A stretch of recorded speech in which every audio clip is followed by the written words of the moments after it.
نحمده ونصلي على رسوله الكريم اما بعد فقد قال الله تبارك وتعالى كما ورد في سورة البقرة اعوذ بالله من الشيطان الرجيم بسم الله الرحمن الرحيم ولا تقولوا لمن يقتل في سبيل الله اموات بل احياء ولكن لا تشعرون وقال تبارك وتعالى كما ورد في سورة الأحزاب يا أيها النبي إنا أرسلناك شاهدا ومبشرا ونذيرا وداعيا إلى الله بإذنه وسراجا منيرا وقال عز وجل كما ورد في سورة النساء فكيف إذا جئنا من كل أمة بشهيد وجئنا بك على هؤلاء شهيدا وقال عز وجل كما ورد في سورة البقرة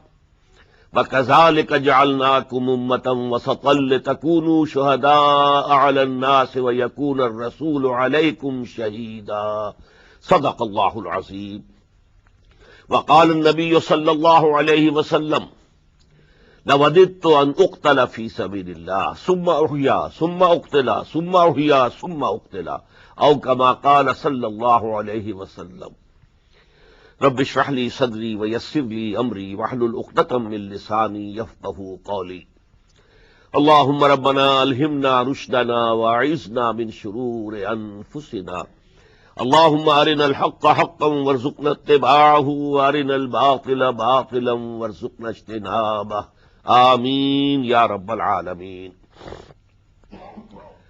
معزز ناظرین اور محترم خواتین، السلام علیکم ورحمۃ اللہ وبرکاتہ۔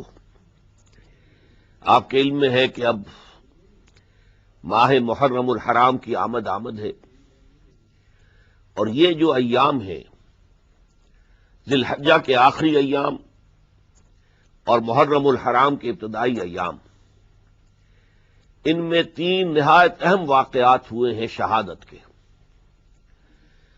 10 محرم الحرام کو حضرت حسین رضی اللہ تعالی عنہ اور ان کے جانثار، ان کے ساتھی، ان کے اعزاء اور اقربا شہید ہوئے۔ 1 محرم الحرام خلیفہ ثانی فاروق اعظم حضرت عمر رضی اللہ تعالی عنہ کا یوم شہادت ہے۔ 18 ذی الحجہ خلیفہ ثالث حضرت عثمان غنی رضی اللہ تعالی عنہ کا یوم شہادت ہے۔ ان ایام میں ان موضوعات پر تقاریر کا ہونا اور تقاریب کا منعقد کیا جانا بالکل فطری بات ہے۔ آج ہم اس سلسلے میں جو پہلی گفتگو کر رہے ہیں وہ اس اعتبار سے کہ آپ کو معلوم ہے کہ میں در حقیقت بنیادی طور پر قرآن مجید کا ایک ادنا طالب علم ہوں، تو میں آج سب سے پہلے یہ عرض کروں گا کہ قرآن کا فلسفہ شہادت کیا ہے، اور اس شہادت کے حوالے سے امت مسلمہ کی غرض تاسیس کیا ہے، اللہ تعالیٰ نے اس امت کو کس مقصد کے لیے قائم فرمایا ہے۔ اس ضمن میں سب سے پہلی بات جو مجھے عرض کرنی ہے وہ یہ ہے، اور شاید آپ میں سے بہت سے حضرات اس پر حیران بھی ہوں، کہ پورے قرآن مجید میں کوئی ایک آیت بھی ایسی نہیں ہے جس میں شہید یا شاہد کا لفظ تعین کے ساتھ حتمی اور قطعی طور پر مقتول فی سبیل اللہ کے معنی میں آیا ہو۔ عام مفہوم جو شہید کا ہم لیتے ہیں وہ یہی ہے کہ جس نے اللہ کی راہ میں جان دے دی، جس کی گردن اللہ کی راہ میں کاٹ دی گئی، جو اللہ تعالی کی راہ میں اپنی نقد حیات جو ہے پیش کر چکا، وہ شہید ہے۔ لیکن جیسا کہ میں نے عرض کیا، یہ شاہدہ شاہدن، شہدہ یشہدو، شاہدن شہیدن، یہ بے شمار مرتبہ یہ الفاظ قرآن مجید میں آئے ہیں۔ اس سوائے ایک مقام کے، وہ سورہ بنی اسرائیل کی ایک آیت ہے، سورہ آل عمران کی ایک آیت ہے، جس میں امکان ہے، وہاں بھی قطعی اور یقینی طور پر نہیں، بلکہ امکان ہے کہ وہاں معنی جو ہے شہید کے یا شہداء کے وہ مقتول فی سبیل اللہ کے لیے لیے جائیں، ورنہ اللہ کی راہ میں قتل ہونے کے لیے قرآن مجید میں ہر جگہ لفظ قتل ہی آیا ہے۔ میں نے سب سے پہلی آیت آج آپ کو سنائی سورہ بقرہ کی مشہور آیت ہے، وَلَا تَقُولُوا لِمَن يُقْتَلُ فِي سَبِيلِ اللَّهِ أَمْوَاتٌ بَلْ أَحْيَاءٌ وَلَٰكِن لَّا تَشْعُرُونَ۔ جو اللہ کی راہ میں قتل ہو جائیں انہیں کبھی نہ کہنا کہ وہ مردہ ہیں، وہ تو زندہ ہیں، لیکن تمہیں ان کی زندگی کا شعور نہیں ہے۔ یہ شہید کا لفظ نہیں آیا، وَلَا تَقُولُوا لِمَن يُقْتَلُ فِي سَبِيلِ اللَّهِ أَمْوَاتٌ۔ یہ مضمون زیادہ شاندار الفاظ میں آیا ہے اگلی سورت جو ہے سورہ آل عمران میں، وَلَا تَحْسَبَنَّ الَّذِينَ قُتِلُوا فِي سَبِيلِ اللَّهِ أَمْوَاتًا بَلْ أَحْيَاءٌ عِندَ رَبِّهِمْ يُرْزَقُونَ۔ ہرگز نہ سمجھنا ان لوگوں کو جو اللہ کی راہ میں قتل ہو جائیں کہ وہ مردہ ہیں، نہیں، وہ زندہ ہیں اور اپنے رب کے پاس رزق مل رہا ہے، انہیں رزق پا رہے ہیں۔ اسی طریقے سے قرآن مجید میں مختلف مواقع پر سورہ آل عمران ہی میں اس کے آخر میں پھر آیت آئی ہے، بڑے بڑے جو اعمال صالحہ ہیں، فالذین ہاجروا واخرجوا من دیارہم واوذوا فی سبیلی وقاتلوا وقتلوا لأکفرن عنہم سیئاتہم، یہاں بھی لفظ قتلوا آیا ہے۔ اسی طریقے سے سورہ توبہ میں ان اللہ اشترى من المؤمنین انفسهم واموالهم بان لهم الجنہ یقاتلون فی سبیل اللہ فیقتلون ویقتلون، وہ اللہ کی راہ میں جنگ کرتے ہیں تو کافروں کو قتل کرتے بھی ہیں اور خود بھی قتل ہوتے ہیں۔ تو قرآن مجید میں سوا ایک آیت کے، سورہ آل عمران ہی کی وہ آیت ہے، ان یمسسکم قرح فقد مس القوم قرح مثلہ، کیونکہ غزوہ احد میں مسلمانوں کو چرکا لگا، زخم آیا، 70 صحابہ شہید ہو گئے، حضور زخمی ہوئے، حضور کے 2 دندان مبارک شہید ہو گئے، حضور کے جسم سے خون کا فوارہ چھوٹا، آپ بے ہوش بھی ہو گئے اور خبر اڑ گئی کہ آپ شہید ہو گئے، آپ قتل ہو گئے۔ تو اس موقع پر مسلمانوں کے دل ظاہر بات ہے رنجیدہ تھے، بالآخر اللہ نے فتح دے دی اور بچا لیا، لیکن اتنا بڑا چرکا جو لگا تھا اس پر جو دل رنجیدہ تھے، زخمی تھے، اللہ تعالیٰ نے فرمایا ان یمسسکم قرح فقد مس القوم قرح مثلہ، اے مسلمانوں اگر آج تمہیں چرکا لگا ہے، تمہیں زخم لگا ہے، تو تمہارے دشمنوں کو بھی تو 1 سال قبل ایسا ہی چرکا لگ چکا ہے۔ آج تمہارے 70 شہید ہوئے تو 1 سال پہلے میدان بدر میں ان کے بھی تو 70 مارے گئے تھے۔ پھر تمہارے ہاں کوئی بہت بڑے سردار جو ہے وہ قتل نہیں ہوئے، شہید نہیں ہوئے، سوائے حضرت حمزہ رضی اللہ تعالی عنہ کے، لیکن وہاں تو اکثریت جو ہے وہ قریش کے سرداروں کی تھی، چوٹی کے سردار۔ ابو جہل مارا گیا، عتبہ ابن ربیعہ مارا گیا، عقبہ ابن ابی معیط مارا گیا، امیہ ابن خلف مارا گیا، بڑے بڑے چوٹی کے سردار سب مارے گئے۔ وہ تو ایک ابو سفیان بچ گیا، اور وہ اس لیے بچ گیا کہ وہ قافلہ لے کے گیا ہوا تھا، وہ جنگ میں شریک نہیں تھا، اور اسی لیے بعد میں پھر اسی کے ہاتھ میں قیادت آ گئی اور قریش کی سیادت جو ہے وہ اسی کو نصیب ہو گئی۔ بہرحال اس پر اللہ فرماتا ہے کہ رنجیدہ نہ ہو، غمزدہ نہ ہو، ان یمسسکم قرح فقد مس القوم قرح مثلہ وتلک الایام نداولها بین الناس، یہ جو دن ہیں یہ ہم لوگوں کے مابین الٹتے پلٹتے رہتے ہیں، کبھی اونچائی ہے تو کبھی نیچائی بھی ہے، کبھی فتح ہے تو کبھی شکست بھی ہے، تاکہ سرد و گرم کا تجربہ ہو جائے، جسے آپ کہتے ہیں سرد و گرم چشیدہ۔ اگر اچھے ہی اچھے حالات رہیں تو پھر کردار میں پختگی کہاں سے آئے گی، صلابت کہاں سے آئے گی، کردار جو ہے اور کیریکٹر کے اندر ایک آہنی کیفیت کیسے پیدا ہوگی۔ تلک الایام نداولها بین الناس ولیعلم اللہ الذین آمنوا ویتخذ منکم شہداء، اور یہ اس لیے اللہ تعالیٰ نے تم پر آزمائش بھیجی ہے تاکہ ایک تو اللہ تعالیٰ اچھی طرح دیکھ لے کون حقیقی مومن ہے، جو ہر حال میں ثابت قدم رہتے ہیں، ہر حال میں کھڑے رہتے ہیں، جن کے دلوں کے اندر ایمان بہت گہرا اتر چکا ہے، اور تم میں سے کچھ لوگوں کو شہید کروا لے اور مرتبہ شہادت کے اوپر ان کو جو ہے فائز کروا دے۔ صرف یہ ایک آیت ہے پورے قرآن مجید میں جس میں یتخذ منکم شہداء، حالانکہ یہاں بھی دوسرے معنی ہو سکتے ہیں جو میں بعد میں عرض کروں گا، لیکن یہ کہ یہاں اس کا امکان ہے کہ یہاں لفظ شہید سے مقتول فی سبیل اللہ مراد لیا جائے۔ اب آئیے، اگر قرآن کی اصطلاح جو ہے اللہ کی راہ میں گردن کٹوا دینے، اللہ کی راہ میں اپنی زندگی دے دینے، اس کی اصطلاح قرآن میں شہید نہیں ہے، پہلے یہ سمجھیے کہ یہ شہید پھر قرآن مجید میں کس معنی میں آیا؟ دیکھیے شہدہ یشہد شاہد، اس کے معنی لغت میں بنیادی طور پر ہے موجود. شاہد آتا ہے غائب کے مقابلے میں، شاہد و غائب. شاہد وہ ہے جو موجود ہے اور جو نہیں ہے وہ غائب ہے. پھر جو شاہد ہوتا ہے وہ دیکھتا بھی ہے کیا واقعہ ہے، کیا حالات ہو رہے ہیں، لہذا اس میں دیکھنے کا مفہوم بھی شامل ہو گیا. پھر اگر کوئی وہ بڑی ہستی ہے تو وہ اگر دیکھ رہی ہے تو اس میں نگرانی کا مفہوم شامل ہو جائے گا کہ بڑی شخصیت ہے، وہ اگر دیکھ رہی ہے تو وہ نگرانی کر رہی ہے. چوتھے معنی، ظاہر بات ہے کوئی حادثہ ہے، کوئی وقوعہ ہے، کوئی جھگڑا ہوا ہے تو جو وہاں موجود ہوگا وہی تو عینی گواہ ہوگا، لہذا یہاں سے گواہ کے معنی میں آیا کہ شہادت کے معنی گواہی. اب یہ معلوم ہے آپ کو قرآن مجید میں شہادت کا نصاب دیا گیا ہے. اگر تم کوئی مستقبل کا سودا کرو، لین دین کرو، تو اس کو لکھ لیا کرو اور اس پر شہید بنا لیا کرو، گواہ بنا لیا کرو. یا تو تم میں سے 2 مرد ہو، یا اگر نہیں تو پھر 1 مرد اور 2 خواتین. تو یہاں شہادت کے معنی گواہی. اور اس سے بھی آگے چلیے، آپ کا کوئی دوست ہے، مددگار ہے، مخلص ہے، اگر آپ پر کوئی مصیبت کسی جگہ آ گئی ہے، اگر وہ موجود ہوگا تو مدد کرے گا. لہذا شاہد سے مراد مددگار کے بھی ہے. اب یہ میں نے 4-5 معنی آپ کو بتائے.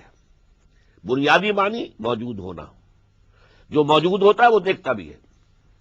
موجود کے لیے میں آپ کو ایک قرآن مجید کی آیت سنا دوں. ولید بن مغیرہ پر اللہ تعالیٰ نے اپنے احسانات کا ذکر فرمایا، ذرنی ومن خلقت وحیدا وجعلت له مالا.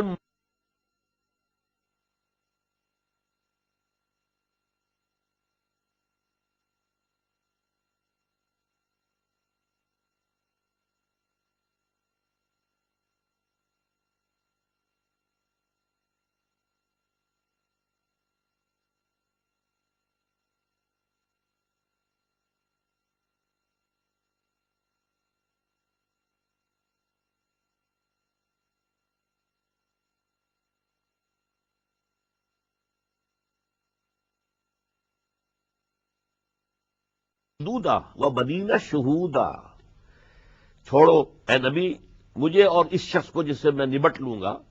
ولید ابن مغیرہ کا ذکر یہاں ہو رہا ہے، جسے میں نے بہت سا مال دیا اور مال بھی پھیلا ہوا ہے.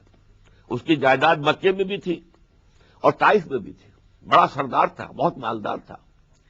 اور مال کے علاوہ میں نے ایک اور احسان اس پر کیا، وہ بیٹے دیے جو موجود رہتے ہیں سامنے. یہ اصل میں یہاں بنینا شہودہ میں خاص کیا لفظ ہے کہ ایک تو یہ کہ اللہ نے کسی کو بیٹے دیے ہیں، لیکن وہ بیٹے تلاش معاش میں کہیں گئے ہوئے ہیں.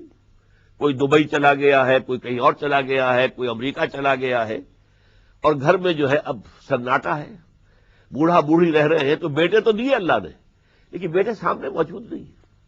بڑی حسرت ہوتی ہے، بسا اوقات موت واقع ہو جاتی ہے اور بچوں کا دیکھنا نصیب نہیں ہوتا. اس کے برعکس اللہ نے اتنی آسودگی دی ہو، ایسے حالات اچھے ہو کہ گھر میں رہتے ہوئے اللہ تعالیٰ رزق دے رہا ہو، تو بیٹے سامنے رہیں گے، آنکھوں کی نگاہوں کے سامنے رہیں گے. لہذا فرمایا بنینا شہودا، ہم نے اسے بیٹے دیے جو موجود رہتے ہیں سامنے.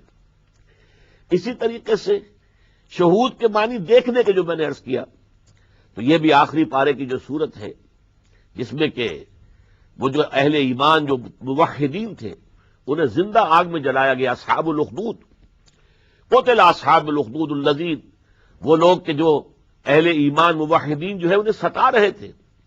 وہم علی ما یفعلون بالمؤمنین شہود، آگ کی خندق کھود دی گئی تھی اور اس میں آگ بھر دی گئی تھی، اور اس کے اندر جو ہے لوگوں کو، اور جو موحدین تھے حضرت عیسیٰ علیہ السلام کے ماننے والے.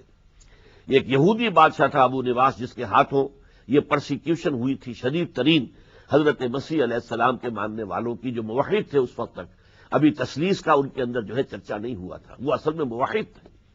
انہیں جلایا، اور پھر یہ کہ نہ صرف جلایا بلکہ خندق کے کنارے بیٹھ کر تماشا بھی دیکھ رہے تھے، کیسے چیخ پکار کر رہے ہیں، کس طرح کا حال ان کا ہو رہا ہے، تماشا کر رہے تھے. وہم علی ما یفعلون بالمؤمنین شہود، تو وہاں موجود بھی تھے، دیکھ بھی رہے تھے. تیسری بات میں نے آپ سے عرض کی، گواہی. اور یہ لفظ جو ہے قرآن مجید میں بہت مرتبہ آیا ہے یہ تو میں نے ابھی آپ سے مثال بھی عرض کر دی کہ شہادت جو ہے وہ در حقیقت اگر کوئی لین دین کا معاملہ ہو رہا ہے، مستقبل کا سودا ہو رہا ہے، تو اسے لکھ لو، فاکتبوہ اذا تداینتم بدین الی اجل مسمى فاکتبوہ، اور اس کے اوپر یہ ہے کہ واستشہدوا علیہ شہیدین، دو گواہ بنا لو۔ اب آئیے تیسری بات، شہادت بمانی مدد، یہ بھی قرآن مجید میں آیا، چنانچہ سورہ بقرہ کے تیسرے رکوع ہی میں ہے کہ اللہ تعالیٰ نے جب چیلنج فرمایا کہ اے مشرکو، اے کافرو، اے قرآن کا انکار کرنے والو، ان کنتم فی ریب مما نزلنا علی عبدنا فاتوا بسورۃ من مثلہ وادعوا شہداءکم من دون اللہ ان کنتم صادقین۔ اگر تمہیں کوئی شک ہے فی الواقع کہ یہ قرآن جو محمد پیش فرما رہے ہیں صلی اللہ علیہ وسلم یہ اللہ کا کلام نہیں ہے بلکہ ان کا اپنا گھڑا ہوا کلام ہے، تو تمہیں چیلنج ہے، تم ایک اس جیسی ایک سورت بنا کر لے آؤ۔ اور آپ کو معلوم ہے سورتیں بہت چھوٹی بھی ہیں، سورۃ العصر 3 آیتوں پر مشتمل ہے، سورۃ الکوثر 3 آیتوں پر مشتمل ہے، تو 3 آیتوں کے ہم وزن بھی قرآن جیسا کلام بنا کر اگر لے آؤ، وَدُوا شُهَدَاءَكُم مِّن دُونِ اللَّهِ، اور جو تمہارے مددگار ہیں، شعراء ہو، خطباء ہوں، ادباء ہوں، سب کو بلا لو، سب سے مدد لے لو، ان کنتم صادقین، اگر تم سچے ہو۔ تو یہاں شہید کے معنی مددگار۔ اسی طرح سورہ فتح کے آخر میں فرمایا هو الذی ارسل رسولہ بالہدی ودین الحق لیظہرہ علی الدین کلہ وکفی باللہ شہیدا، وہی ہے اللہ جس نے بھیجا ہے اپنے رسول محمد کو صلی اللہ علیہ وسلم وفداہ آباؤنا و امہاتنا، الہدا دے کر، قرآن حکیم دے کر اور دین حق دے کر، تاکہ غالب کرے اسے پورے کے پورے نظام زندگی پر، اور کفا باللہ شہیدہ، اللہ کافی ہے ان کی مدد کے لیے۔ کوئی مدد کرے نہ کرے، کوئی مدد کرے گا اپنی فلاح کے لیے، اپنی اخروی نجات کے لیے، اپنی زندگی بنانے کے لیے، لیکن اللہ تعالیٰ ان کی مدد کے لیے کافی ہے۔ یہ میں نے لغوی جو مفہوم ہے اس کے اعتبار سے یہ مفاہیم ہے لفظ شہدہ، یشہد و شاہد شہید۔ اب آئیے اصل میں قرآن مجید کا جو فلسفہ شہادت ہے وہ گھومتا ہے گواہی کے گرد۔ انبیاء اور رسول علیہم السلام کو جو اللہ تعالیٰ نے دنیا میں بھیجا، مبعوث فرمایا، ان کا فرض منصبی کیا تھا، وہ کس لیے بھیجے گئے؟ اس کے لیے جو اصطلاح ہے کار نبوت کے لیے وہ شہادت ہے، گواہی دینا۔ وہ سب سے پہلے خود گواہی دیتے تھے، اشہد ان لا الہ الا اللہ واشہد ان محمد رسول اللہ، میں گواہی دیتا ہوں اللہ کے سوا کوئی معبود نہیں، اور میں گواہی دیتا ہوں کہ میں اللہ کا رسول ہوں۔ جیسے کہ حضور صلی اللہ علیہ وسلم نے بالکل ابتدائی خطبہ جب ارشاد فرمایا تھا، اپنے قریبی عزیزوں کو چونکہ حکم آیا تھا وَأَنذِرْ عَشِيرَتَكَ الْأَقْرَبِينَ، اپنے قریبی عزیزوں کو خبردار کر دیجئے، تو تمام بنو ہاشم کی دعوت کی، دعوت طعام، کھانا کھلایا، اور پھر کھڑے ہو کر آپ اپنی دعوت پیش کرنا چاہتے تھے۔ ابو لہب وغیرہ نے ہوٹنگ کی، شور مچایا، فکرے چس کی اور چلے گئے، بات نہیں سنی۔ لیکن حضور نے پھر چند دن کا وقفہ دے کر پھر حضرت علی سے رضی اللہ تعالی عنہ فرمایا، علی دعوت طعام کا پھر اہتمام کرو۔ پھر بلایا، تمام بنو ہاشم کھانا کھا کے جب فارغ ہو گئے تو اب آپ حضور کھڑے ہوئے۔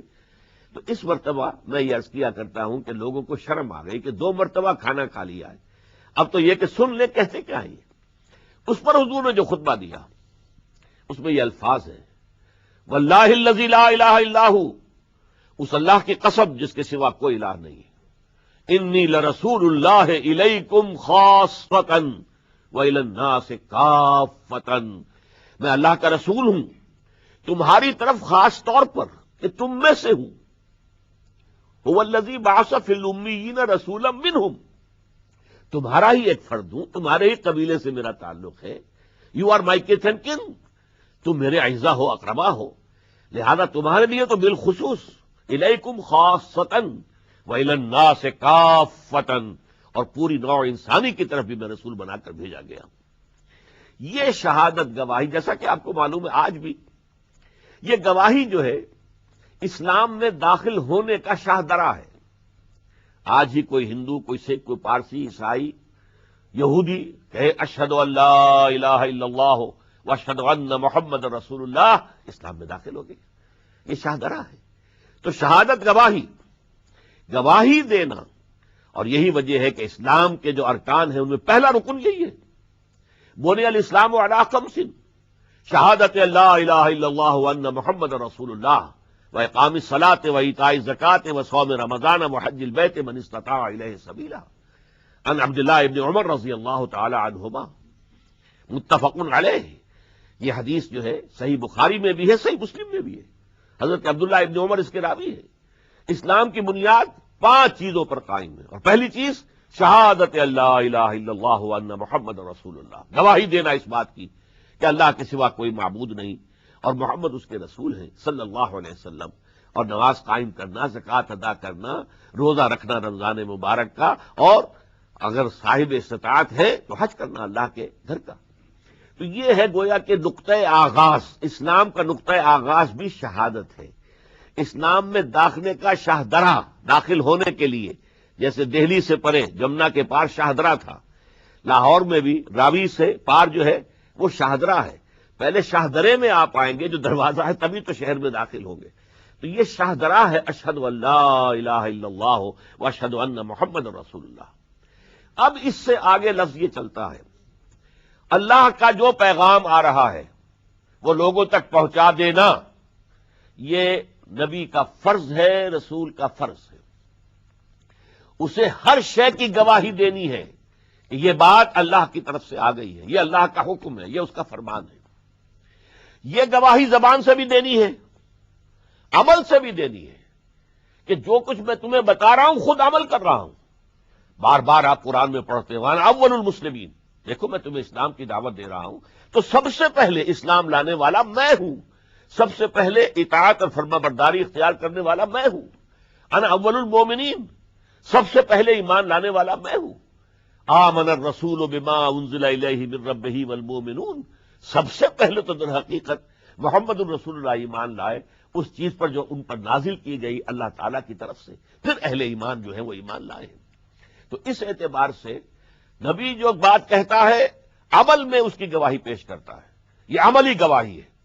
ورنہ یہ ہے کہ ہمیں معلوم ہے بہت سے واعظ واعظ بہت اچھا کہتے ہیں، اپنا کردار جو ہے اس کے مطابق نہیں ہے، لہذا کوئی اثر نہیں ہوتا۔ لوگ بھی جانتے ہیں یہ جو کچھ کہہ رہے ہیں سن لو بس، باقی یہ ہے کہ ظاہر بات ہے کہ ان کی زندگیوں میں جھانکنے کی کوشش نہ کرو، مایوس ہو جاؤ گے، بددل ہو جاؤ گے۔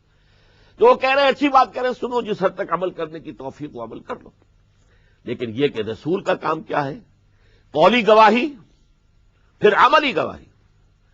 اور جو آخری رسول ہے محمد صلی اللہ علیہ وسلم اللہ کے، ان کے لیے گواہی بہت کٹھن اللہ تعالیٰ کی طرف سے فرض کر دی گئی۔ انہیں ایک پورا دین دیا گیا، پورا نظام زندگی دیا گیا۔ اس نظام زندگی کی دعوت دینا، اسے پیش کر دینا قرآن کے ذریعے سے، اپنے فرامین کے ذریعے سے، یہ تو ایک گواہی ہوئی۔ جب تک اسے قائم نہ کر دیں، اس کا عملی نمونہ دکھا نہ دیں، جیسے انفرادی زندگی میں قول بھی ہے عمل بھی ہے، اسی طرح اجتماعی سطح پر دین کی دعوت بھی پیش کی جائے اور دین کا ایک نمونہ قائم کر کے دنیا میں دکھا دیا جائے، یہ شہادت کی بلند ترین منزل ہے۔ یہی وجہ ہے کہ تمام رسولوں کے ضمن میں یہ لفظ جو ہے بہت جامع لفظ کی حیثیت سے آیا ہے۔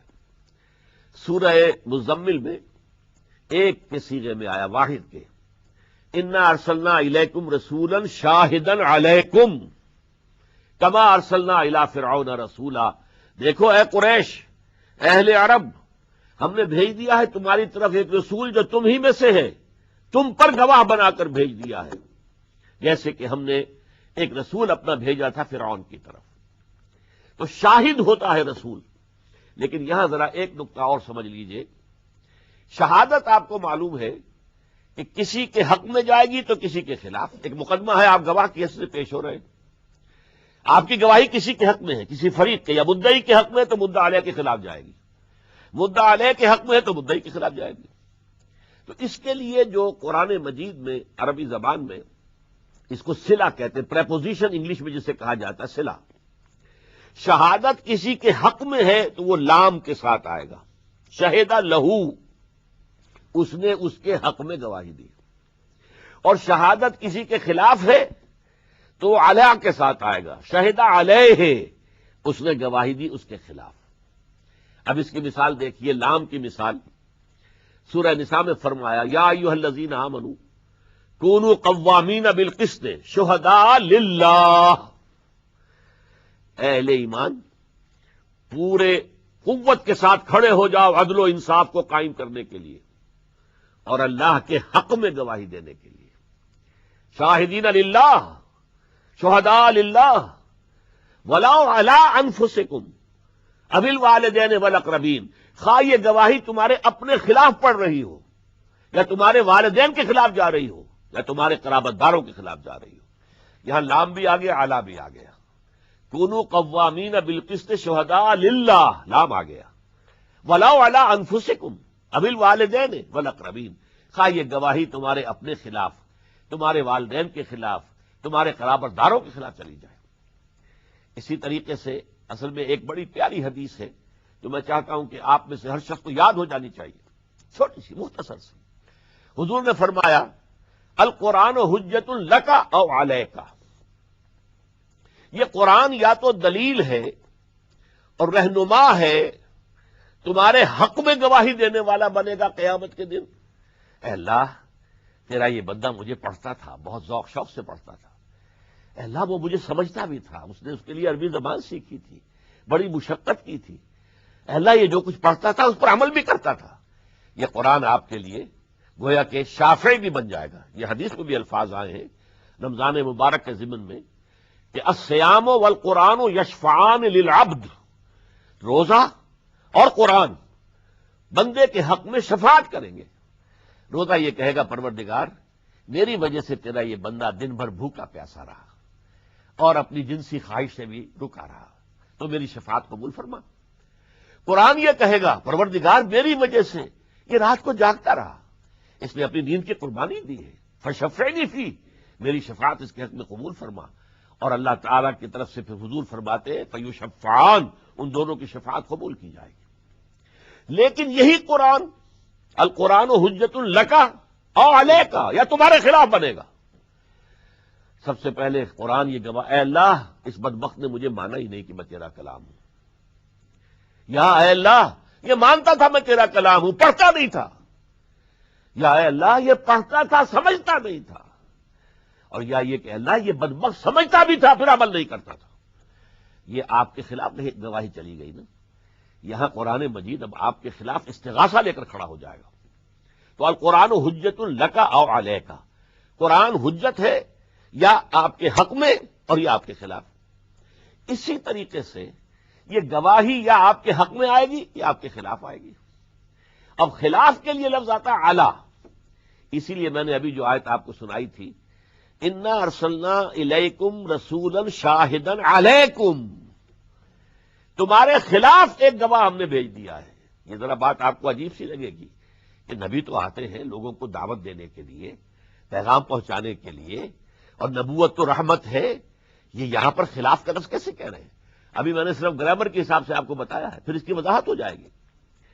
اسی طریقے سے یہ لفظ جو ہے بہت ہی شاندار الفاظ میں آیا، جیسے کہ ایک بند کلی تھی شاہد، انا ارسلنا الیکم رسولا شاہدا علیکم، پھر یہ کلی کھلی، ان میں 5 پتیاں آ گئی۔ یہ سورہ احزاب کی آیت ہے، یا ایھا النبی انا ارسلناک شاہدا ومبشرا ونذیرا وداعیا الی اللہ باذنہ وسراجا منیرا، اے نبی ہم نے آپ کو بھیجا ہے شاہد بنا کر، گواہ بنا کر، اور مبشر بنا کر، بشارت دینے والا، جو سیدھے راستے پر آ جائے گا اس کے لیے جنت ہے، روح و ریحان و جنت نعیم، اور نذیر بنا کر کہ جو اس غلط راستے پر چلے گا اس کے لیے جہنم ہے، عذاب ہے، وداعیا الی اللہ باذنہ، اور اللہ کے حکم سے اللہ کی طرف دعوت دینے والا بنا کر، وسراجا منیرا، اور ہدایت کا ایک روشن چراغ بنا کر۔ لیکن اس سے آگے آئیے، اب یہ شہادت جو ہے یہ جب دنیا میں دی جاتی ہے تو میں نے عرض کیا دعوت، تبلیغ، انذار، تبشیر، ان سب کو جمع کر لیجئے تو لفظ شہادت بنتا ہے۔ لیکن شہادت اعلیٰ کا نظر کب ہوگا؟ جب قیامت کے دن سورہ نساء کے اندر نقشہ کھینچا گیا، فَكَيْفَ إِذَا جِئْنَا مِنْ كُلِّ أُمَّةٍ بِشَهِيدٍ وَجِئْنَا بِكَ عَلَىٰ هَٰؤُلَاءِ شَهِيدًا۔ اس دن کیا بیتے گی، کیا حال ہوگا، کیا قیامت صغریٰ تم پر آ جائے گی جبکہ ہم ہر امت میں سے ایک شہید کو کھڑا کریں گے، اور اے نبی آپ کو لائیں گے ان کے خلاف شہید بنا کر۔ اس کا کیا مطلب ہے؟ دنیا میں دعوت دینا، انذار، تبشیر، تذکیر، واعظ، نصیحت، تعلیم، تربیت، تزکیہ، یہ سب شہادت، اور دنیا کی آخرت میں جو شہادت ہوگی وہ کیا ہوگی؟ اصل میں آخرت میں محاسبہ اخروی جو ہے اس کے دو مرحلے ہیں۔ پہلے مرحلے میں اجتماعی طور پر امتوں کا محاسبہ ہوگا، دوسرے مرحلوں میں پھر ایک ایک فرد کا علیحدہ علیحدہ محاسبہ ہوگا۔ وَكُلُّهُمْ آتی ہے یوم القیامت فردا۔ پہلے امتوں کو کھڑا کیا جائے گا اور ان کی طرف جو رسول بھیجے گئے تھے، جو شاہد تھے ان پر، جنہوں نے دعوت و تبلیغ کا حق ادا کیا تھا، اطمینان حجت کر دیا تھا، وہ کھڑے ہوں گے اللہ کی عدالت میں، اور اس کے لیے صحیح اصطلاح ہوگی پروسیکیوشن وٹنس، وہ گواہ کہ جو الزام لگانے والا، پروسیکیوشن، یہ در حقیقت یہ گواہ جو ہے وہ نبی ہوگا، رسول ہوگا جو اس قوم کی طرف بھیجا گیا، اور وہ رسول ہو کر پہلے ٹیسٹیفائی کرے گا، گواہی دے گا، اے اللہ تیرا جو پیغام مجھ تک آیا تھا میں نے اس قوم کو پہنچا دیا تھا۔ یہ نہیں کہہ سکتے، دے کانٹ پلیڈ اگنورینس، یہ نہیں کہہ سکتے کہ ہمیں معلوم نہیں، ہمیں بتایا نہیں گیا، یہ نہیں کہہ سکتے، میں نے پہنچا دیا تھا۔ اور اس کے بعد پھر سوال کیا جائے گا، اچھا اب لوگوں اگر تمہیں یہ پیغام پہنچ گیا تھا تو تمہارا طرز عمل کیا تھا؟ تو یہاں پر وہ شہادت اب خلاف پڑے گی، ورنہ تو صورت یہ ہے کہ انسان یہ کہہ سکتا تھا، عذر پیش کر سکتا تھا، اے اللہ ہم تک تو نے پیغام تو پہنچایا ہی نہیں، تیری شریعت ہم تک پہنچائی نہیں گئی، اب محاسبہ کیسا؟ ہمیں معلوم ہی نہیں ہوا کہ شراب حرام ہے، ہمیں بتایا نہیں گیا کہ شراب حرام ہے، تو ہم پیتے رہے تو اس پر سزا کیسی؟ ہمیں تو بتایا ہی نہیں گیا کہ سود حرام ہے، اگر ہم سود کھاتے رہے تو اس کے اوپر سزا کیسی؟ یہ عذر، یہ حجت، یہ دلیل ختم ہو جاتی ہے جبکہ رسول کھڑے ہو کر گواہی دیں گے، بنی اسرائیل پر حضرت موسیٰ کھڑے ہو جائیں گے، اے اللہ تیرا جو پیغام آیا تھا مجھ تک میں نے ان تک پہنچا دیا تھا بلا کم و کاسٹ، میں نے کوئی کمی نہیں کی۔ یہ بھی جان لیجیے یہ منصب اتنا نازک ہے کہ قرآن مجید میں سورہ مائدہ میں خود حضور سے خطاب کر کے یوں سمجھیے کہ ذرا ایک انداز جو ہے وہ ذرا سختی والا انداز ہے، بظاہر سختی، یا ایھا الرسول بلغ ما انزل الیک من ربک وان لم تفعل فما بلغت رسالتہ، اے رسول پہنچا دو جو کچھ بھی نازل کیا گیا ہے آپ پر آپ کے رب کی طرف سے، اور اگر آپ نے ایسا نہ کیا تو رسالت کا حق ادا نہیں ہوگا۔ اس اعتبار سے ذرا غور کیجئے کہ یہ منصب کس قدر جو ہے ذمہ داری کا منصب ہے۔ اسی لیے سورہ مزمل میں کہا گیا تھا انا سنلقی علیک قولا ثقیلا، اے محمد صلی اللہ علیہ وسلم راتوں کو کھڑے رہا کرو، 2/3 رات، آدھی رات، تہائی رات کم سے کم، ورتل القرآن ترتیلا، قرآن کو تھوڑا تھوڑا کر کے پڑھتے رہا کرو، ٹھہر ٹھہر کر غور کرتے ہوئے اس قرآن کو اپنے اندر اتار لو، ہیمر اٹ ڈاؤن، تاکہ وہ قوت روحانی پیدا ہو جائے جو ایک عظیم مشن جو آپ کے حوالے کیا جانے والا ہے۔ انا سنلقی علیک قولا ثقیلا، ہم ایک بہت بھاری بات آپ پر ڈالنے والے ہیں۔ اس بگڑی ہوئی قوم تک یہ پیغام حق پہنچانا آسان کام نہیں ہے، استہزاء ہوگا، تمسخر ہوگا، کوئی کہے گا پاگل ہو گئے، مجنون ہے، کوئی ان کا دماغی توازن خراب ہو گیا ہے، کوئی جن ان پر آیا ہے، کوئی سایہ آ گیا ہے، شاعر ہے، ساحر ہے، مسحور ہے، یہاں تک کہ کذاب کا لفظ بھی آیا قرآن مجید میں کہ انہوں نے کہا۔ یہ ساری باتیں جھیلنی پڑیں گی۔ فاصبر علی ما یقولون واہجرہم ہجرا جمیلا، اے نبی جھیلو، برداشت کرو جو کچھ وہ کہہ رہے ہیں۔ تو اس اعتبار سے اس دعوت کو پیش کرنا یہ در حقیقت وہ اس وقت شہادت کا ظہور تھا، اب اسی شہادت کا ظہور ہو رہا ہے، میں نے پہنچا دیا تھا، now you are accountable, now you are responsible. اب اگر تم نے غلط کام کیا ہے، یو کانٹ پلیڈ اگنورینس، تم یہ نہیں کہہ سکتے کہ تمہیں بتایا نہیں گیا تھا۔ یہ گواہی خلاف پڑی کہ حق میں پڑی؟ یہ ہے وہ خلاف گواہی۔ الا انا ارسلنا الیکم رسولا شاہدا علیکم، ہم نے بھیج دیا ہے تمہاری طرف اے قریش، اے اہل عرب، ایک رسول اپنا جو تم ہی میں سے ہے، تم پر گواہ بنا کر، یعنی تمہارے خلاف پھر اللہ تعالیٰ کے ہاں پروزیکیوشن وٹنس کی حیثیت سے وہ کھڑے ہوں گے، سرکاری گواہ کی حیثیت سے کھڑے ہوں گے۔ اسی کے لیے سورہ نساء کے اندر بڑا پیاری ایک آیت آئی ہے، اور وہ مقام ایسا ہے کہ بہت سے انبیاء کے ناموں کا بڑا حسین گلدستہ آیا ہے، وہ بہت حسین، اس گلدستے کے اندر بہت سے نام آ گئے۔ اس کے بعد فرمایا، بڑی پیاری آیت ہے، رسلا مبشرین و منذرین لئلا یکون للناس علی اللہ حجۃ بعد الرسل وکان اللہ عزیزا حکیما، ہم نے اپنے ان رسولوں کو بنا کر بھیجا بشیر اور نذیر، تاکہ نہ رہ جائے کوئی حجت لوگوں کے حق میں اللہ کے خلاف۔ اب دیکھیے یہاں بھی وہ لام اور اعلیٰ آ رہا ہے، رسلا مبشرین و منذرین لئلا یکون للناس علی اللہ حجت بعد الرسل، رسولوں کے آنے کے بعد اللہ کے مقابلے میں یا محاسبہ خداوندی کے مقابلے میں کسی کے پاس کوئی دلیل اور حجت نہ رہ جائے، وہ یہ نہ کہہ سکے کہ اللہ ہمیں تو پہنچا ہی نہیں گیا۔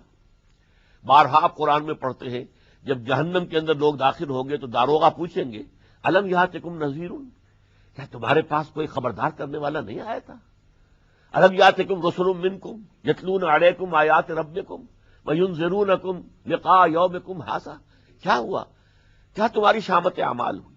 کیا تمہارے پاس کوئی خبردار کرنے والے نہیں آئے تھے، اور آج کے اس دن کی ملاقات کے اطلاع دینے والے نہیں آئے تھے؟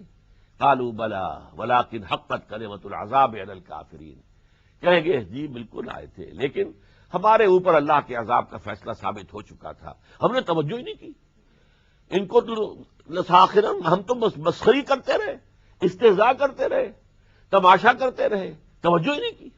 اس کا جواب اس کی تو پھر سزا مل کر رہے گی۔ تو یہ در حقیقت انبیاء اور رسول کا فنکشن ہے، جس کے لیے سب سے اہم اور جامع اصطلاح شہادت کی ہے، شہادت علی الناس، لوگوں کے خلاف گواہی۔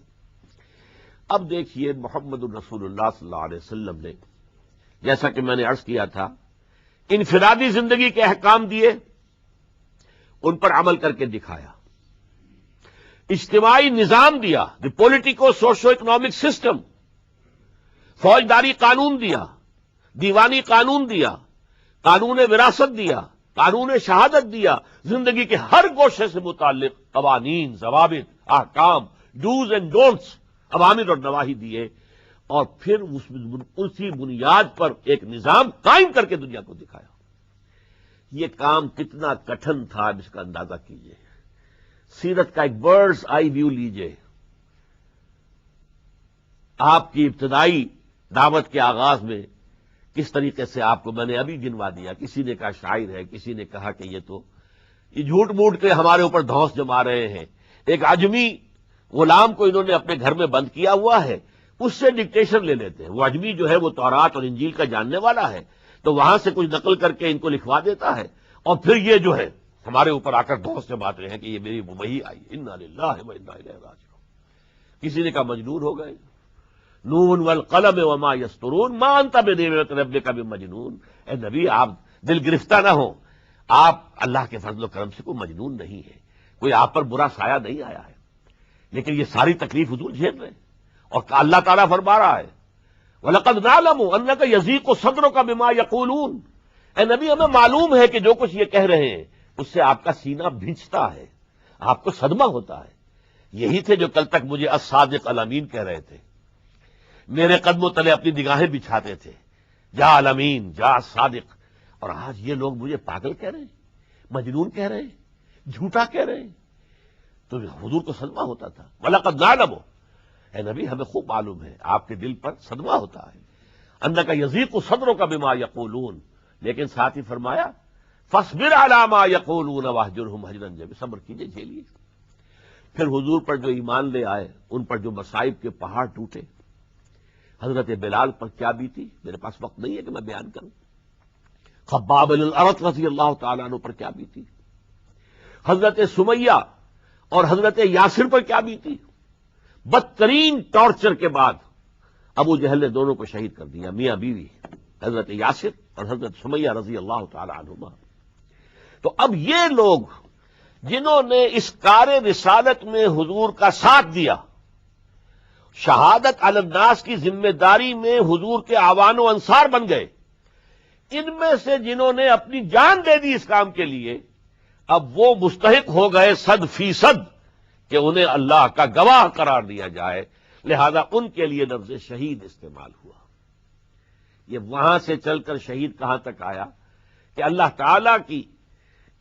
تعالی کی طرف سے نبوت اور رسالت کی ذمہ داری جو انبیاء اور رسول کے کندھوں پر آئی، اس کو ادا کرنے میں وہ خود بھی شہید تھے، شاہد تھے، گواہ تھے، لیکن ان کے ساتھ جنہوں نے بھی تن من دھن سے ان کی مدد کی ہے، اور وہ مدد اس حد تک پہنچ گئی کہ انہوں نے اپنی جان کا نذرانہ بھی پیش کر دیا، وہ الشہید یہ گواہ بن گئے اللہ کی گواہی کا۔ مجھے علامہ اقبال کے 2 شعر یاد آ رہے ہیں، بہت خوبصورت شعر ہیں۔ مقام بندگی دیگر، مقام عاشقی دیگر۔ بندگی کا درجہ کچھ اور ہے، عاشقی کا درجہ کچھ اور ہے۔ ز نوری سجدہ می خواہی، نوری مخلوق یعنی ملائکہ فرشتے، ان سے تو صرف سجدہ اور رکوع اور کھڑے ہونا اور تسبیح و تحمید، نحن نسبح بحمدک ونقدس لک، اللہ تجھے یہی چاہیے۔ کسی فرشتے نے گردن تو نہیں کٹوائی تیرے لیے، کسی فرشتے نے جان تو نہیں دی۔ جو نوری سجدہ می خواہی، ز خاکی بے شدا خواہی، یہ خاکی انسان اس سے زیادہ تقاضا کرتا ہے۔ وہ تقاضا کیا ہے؟ اگرچہ تو بے نیاز ہے اور تجھے کسی کی کوئی پرواہ نہیں ہے، لیکن تو چاہتا ہے شہادت بر وجود خود ز خون دوستاں خواہی، اپنے دوستوں، اپنے عاشقوں، اپنے ماننے والوں کے خون سے چاہتا ہے کہ گواہی دے وہ کہ لا الہ الا اللہ محمد الرسول اللہ۔ شہادت بر وجود خود ز خون دوستاں خواہی۔ تو جنہوں نے اپنی گردنیں کٹوا دی، جانیں دے دیں، وہ شہید ہوئے۔ اس پہلو سے سب سے بڑے شہید، سب سے پہلے شہید وہ مکے ہی میں جو شہید کر دیے گئے حضرت سمیہ اور حضرت یاسر ہے رضی اللہ تعالی عنہما۔ بدترین پرسیکیوشن، تفصیل میں نہیں جا سکتا۔ پھر آپ کو معلوم ہے مدینے کی ہجرت کے بعد غزوہ بدر میں 14 صحابہ نے جام شہادت نوش کیا۔ غزوہ احد میں 70 صحابہ نے جام شہادت نوش کیا۔ حضور کی حیات طیبہ میں جو غزوات ہوئے ہیں ان میں 250 سے زائد صحابہ کرام نے جام شہادت نوش کیا ہے۔ اور غزوہ احد کے بارے میں آپ کو معلوم ہے کہ اس میں حضرت حمزہ رضی اللہ تعالی عنہ، جن کے ساتھ حضور کے 13 رشتے تھے۔ ایک رشتہ سب کو معلوم ہے چچا بھتیجے کا، ایک رشتہ یہ کہ خالہ زاد بھائی تھے، ایک رشتہ یہ کہ دودھ شریک بھائی تھے، ایک ہی لونڈی کا دودھ پیا تھا دونوں نے، اور ایک رشتہ یہ کہ بچپن سے ساتھ کھیلنے والے ہمجولی تھے۔ اور سب سے بڑی بات یہ کہ اسد اللہ و اسد رسول ہی تھے، اللہ کے شیر اور اللہ کے رسول کے شیر۔ اسی لیے حضور نے خطاب دیا سید الشہداء حمزہ، ان شہیدوں کے سردار وہ حضرت حمزہ ہے رضی اللہ تعالیٰ۔ آپ کو معلوم ہے کہ 70 صحابہ جو کہ اصحاب صفہ میں سے تھے، انہیں دھوکہ دے کر لے جایا گیا۔ کچھ قبیلے کو لوگ آئے، ہم چاہتے ہیں ایمان لانا، آپ اپنے کچھ آدمی دیجئے جو ہمیں تبلیغ اور تلقین کریں، تعلیم دیں اسلام کیا ہے۔ تو اصحاب صفہ میں 70 کو لے گئے اور پھر جا کر گھیر کر ایک جگہ پر سب کو ذبح کر دیا، صرف ایک صحابی بچ کر نکلے تھے۔ یہ ہوا ہے۔ تو یہ در حقیقت یوں سمجھیے کہ یہ سیرت النبوی، سیرت الصحابہ، یہ پورا ایک چمن ہے شہادتوں کے ساتھ۔ ہر گوشے کے اندر شہادت کا ایک سے ایک بڑا جو ہے پھول کھلا ہوا ہے، اور اس شہادتوں کی وجہ سے ہی تو پھر دین غالب ہوا ہے نا۔ اور آپ سوچئے کہ یہ جو میں نے کہا 250 سے زیادہ شہید ہوئے، ان میں سے ایک ایک کی جان کی قیمت ہم جیسے لاکھوں کی جان کی قیمتوں سے زیادہ ہے۔ انہوں نے جانیں دی ہیں۔ خود حضور صلی اللہ علیہ وسلم، حالانکہ حضور کی میں نے آپ کو حدیث سنائی، حضور نے فرمایا لَوَدِدتُّ ان اقتل فی سبیل اللہ ثم احیا ثم اقتل ثم احیا ثم اقتل، میری بڑی شدید خواہش ہے کہ میں اللہ کی راہ میں قتل کر دیا جاؤں، لیکن پھر مجھے زندہ کیا جائے، پھر قتل کیا جاؤں، تاکہ اللہ کی راہ میں مقتول ہونے کی لذت مجھے دوبارہ حاصل ہو جائے۔ پھر مجھے زندہ کیا جائے، پھر میں قتل کیا جاؤں۔ یہ شدید ترین خواہش محمد الرسول اللہ کی، لیکن یہ ایک ہی خواہش ہے حضور کی جو اللہ نے پوری نہیں کی۔ اور کیوں نہیں کی جان لیجئے۔ اللہ کا یہ قاعدہ اور قانون ہے، ہمیشہ سے چلا آ رہا ہے، رسول نہ مغلوب ہو سکتا ہے نہ قتل ہو سکتا ہے۔ رسول نبی قتل ہو سکتے ہیں، حضرت یحییٰ نبی تھے، رسول نہیں تھے، قتل ہو گئے۔ حضرت زکریا نبی تھے، رسول نہیں تھے، قتل ہو گئے۔ حضرت عیسیٰ رسول تھے، قتل نہیں ہو سکتے تھے۔ وہ سولی چڑھا کوئی اور شخص، حضرت عیسیٰ کو تو اللہ تعالیٰ نے زندہ آسمان پر اٹھا لیا، وہ دوبارہ آئیں گے، اور اب ان کی آمد ثانی زیادہ دور نہیں ہے۔ اس لیے کہ اب ہم یوں سمجھ لیجئے اس دنیا کی جو زندگی ہے اس کے آخری ایام تک پہنچ رہے ہیں۔ پورے یورپ کے اندر بھی کہا جا رہا ہے، امریکہ میں کہا جا رہا ہے، we are living in the end times, آخری زمانہ ہے یہ، اب آخری دور ہے نوع انسانی کا۔ بہرحال حضرت عیسیٰ قتل نہیں ہو سکتے تھے، حضرت محمد قتل نہیں ہو سکتے تھے صلی اللہ علیہ وسلم، اس لیے کہ قرآن مجید میں ایک سے زائد مرتبہ آیا ہے کہ ہم نے یہ طے کر دیا کہ ہم اور ہمارے رسول یہ تو لازماً غالب آ کر رہیں گے، اور ان کو مغلوب ہونے کا سوال ہی نہیں۔ ہاں نبی جو رسول نہیں ہے، اب اس بحث میں نہیں جا سکتا کہ نبی اور رسول کا فرق کیا ہے۔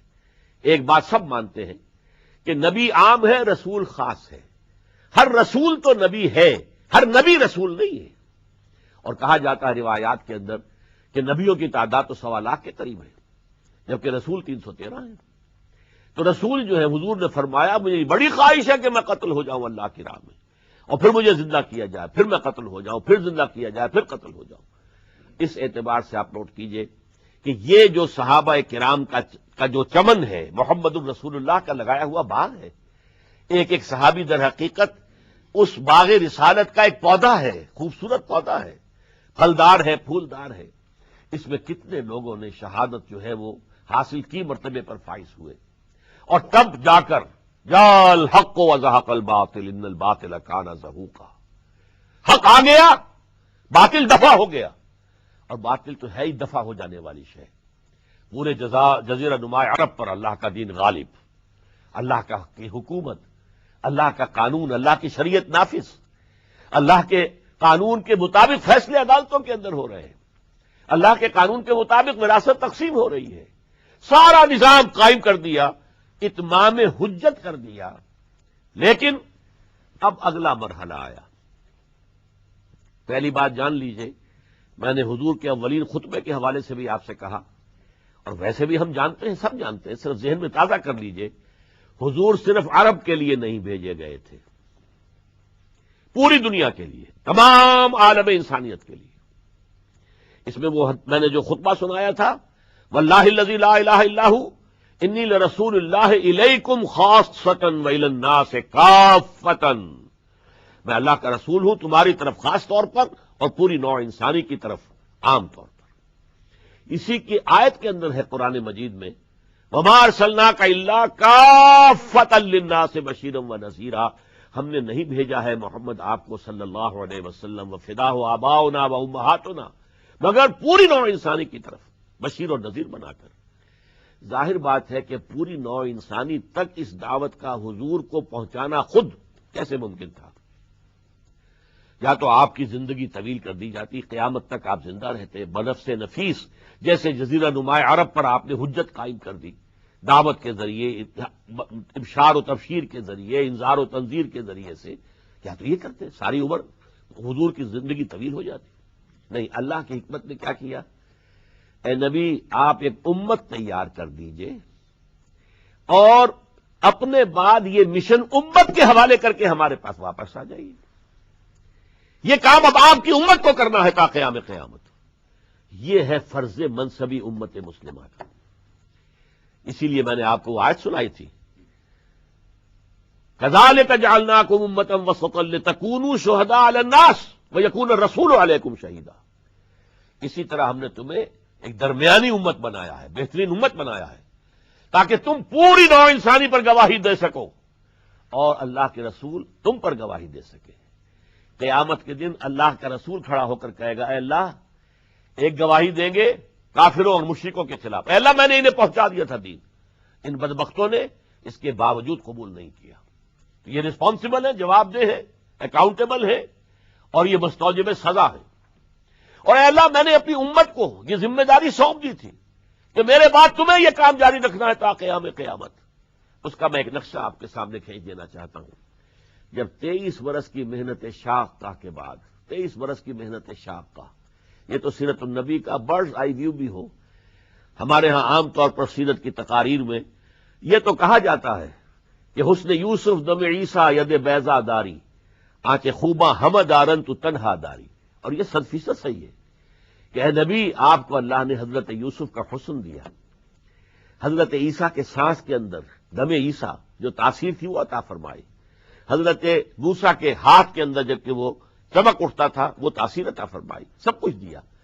جو تمام لوگوں کو جو خیرات و بھلائیاں ملی ہیں اور کمالات نصیب ہوئے ہیں وہ سارے آپ کی ذات میں جمع ہیں. 100% صحیح ہے. لیکن حضور یہ بھی فرماتے ہیں لوگوں، تمام انبیاء اور رسول نے جو تکلیفیں برداشت کی ہیں میں نے تنہا وہ ساری برداشت کی. اس کو ہم نہیں دیکھتے. سیرت کا مطالعہ اس اعتبار سے ہونا چاہیے. تو یہ جو 23 برس ہیں سن 610 سے لے کر اور 632 عیسوی تک، وہی کا آغاز ہوا 610 میں اور آپ کا انتقال اور وصال ہوا 632 میں. تو یہ 22 برس بنتے ہیں شمسی حساب سے. قمری حساب سے 23 برس بن جاتے ہیں، ورنہ یہ 22 برس ہے ہمارا جو بھی عام یوسیج ہے اس کے اعتبار سے. تو اس میں جو پھر حجۃ الوداع پر میں آپ نے جو خطبہ دیا، اپنی دعوت، اپنے پیغام کے کچھ اہم نکات دوبارہ آپ نے بیان کیے.